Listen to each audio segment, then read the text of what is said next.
Aloha! I'm Madame Donut, and I own Donut Dynamite with my husband.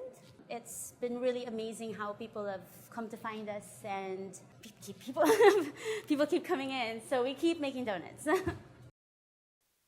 I was born and raised in the Philippines, and I have two other siblings. My sister was very good at organizing the house, so she cleaned, and my brother worked the farm, and I ended up in the kitchen.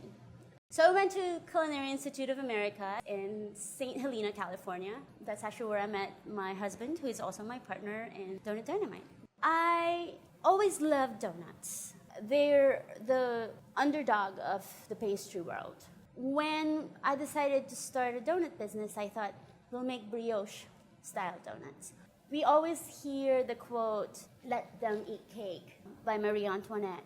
But in French, she said, "Let them eat brioche."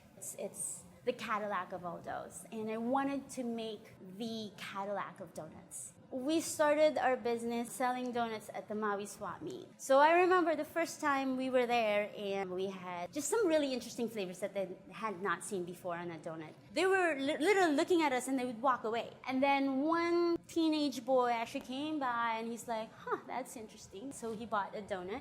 He walked away eating the donut. Before he could walk far enough away, he turned around and said, "That is the best donut I've ever had." And I looked at my husband and was like, they're gonna get it. It's amazing, and everyone's going to agree.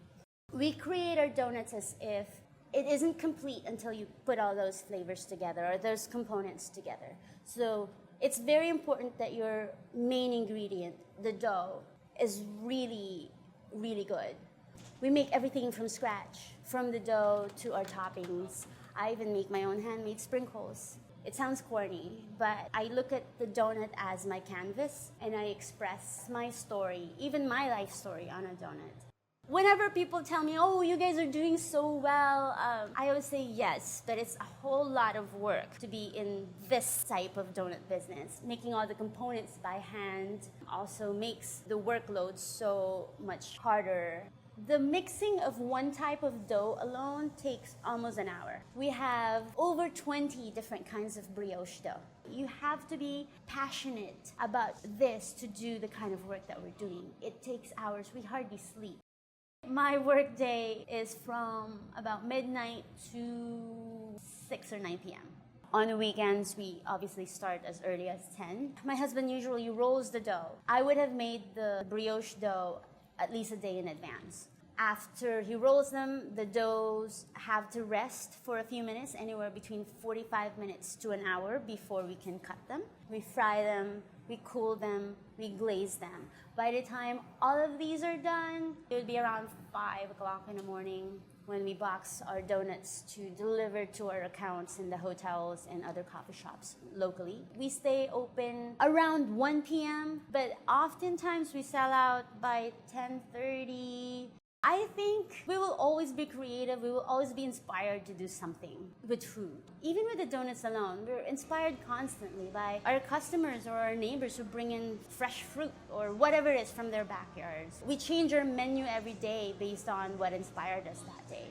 If we don't make donuts, I'm sure we'll find something as creative and as stimulating. I don't think we can possibly stop. I've been cooking since I was at least 9 years old, and it's our vocation, it's our calling, it's our passion. We cannot even imagine a life without really good food. We're not creating necessarily what you would call healthy food. We're creating a healthy attitude about food. When somebody walks in here, it's like, "Oh my God, a donut!" And like the excitement, it's like, "Oh my God, this is so good." Nobody says that about a salad. I'm so sorry, but that's the truth. I want people to be excited about what we do, and we're going to continue to do what we do until those faces disappear, but they keep coming.